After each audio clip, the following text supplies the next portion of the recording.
You are a freelancer bringing in good money, but every dollar sits in a checking account doing absolutely nothing.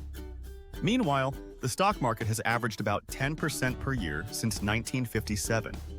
If you had been putting just $100 a month into a simple index fund, you would already have a small fortune growing in the background. Today, I am going to show you exactly how to start.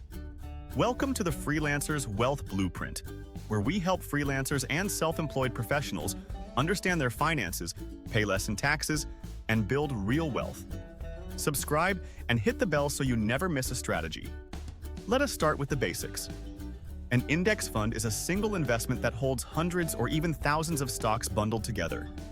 Instead of picking individual companies and hoping you chose right, you buy the entire market in one purchase. An S&P 500 index fund holds the 500 largest companies in America. A total stock market fund holds roughly 4,000 stocks. You get instant diversification without needing to be a stock-picking genius. Here are the best index funds for freelancers just starting out. For S&P 500 exposure, look at VOO from Vanguard with an expense ratio of 0.03%, SWPPX from Schwab at 0.02%, or FXAX from Fidelity at 0.015%. For total stock market exposure, VTI from Vanguard at 0.03%, SWTSX from Schwab at 0.03%, or F0X from Fidelity at literally 0%.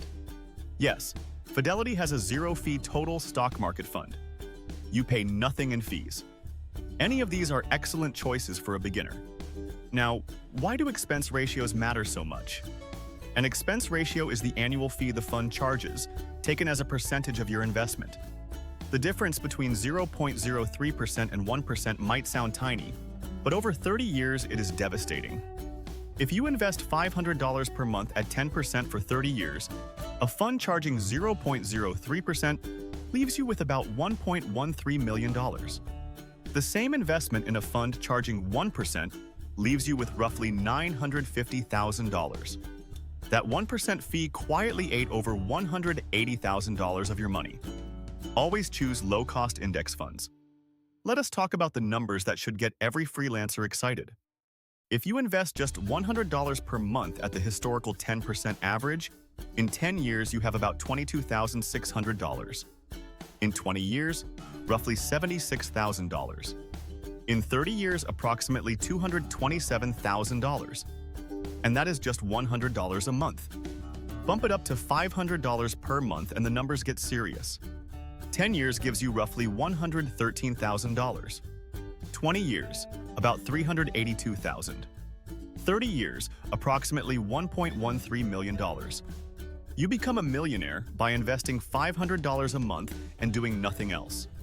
No stock picking, no day trading, no crypto gambling. Just consistent, boring index fund investing. The strategy that makes this work is called dollar cost averaging. You invest a fixed amount every single month regardless of whether the market is up or down. When the market drops, your $100 buys more shares. When it rises, your existing shares are worth more. Over time, this smooths out the volatility and you stop worrying about timing the market. Time in the market beats timing the market every single time. Now, here is where freelancers have a huge advantage. Before you open a regular taxable brokerage account, max out your tax-advantaged retirement accounts first. A solo 401k lets you contribute up to $23,500 as an employee in 2026, plus up to 25% of your net self-employment income as the employer. A Roth IRA lets you contribute $7,000 per year with completely tax-free growth and tax-free withdrawals in retirement. A SEP IRA allows up to 25% of net self-employment earnings, maxing out at $70,000. Every dollar you put into these accounts reduces your taxable income now or grows tax-free for later. As a freelancer paying both halves of self-employment tax, these tax savings are massive. Fill these buckets first, then invest additional money in a taxable brokerage account.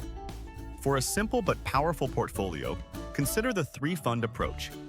Fund 1 is a U.S. total stock market index fund for domestic growth. Fund 2 is an international stock index fund for global diversification. Fund 3 is a bond index fund for stability.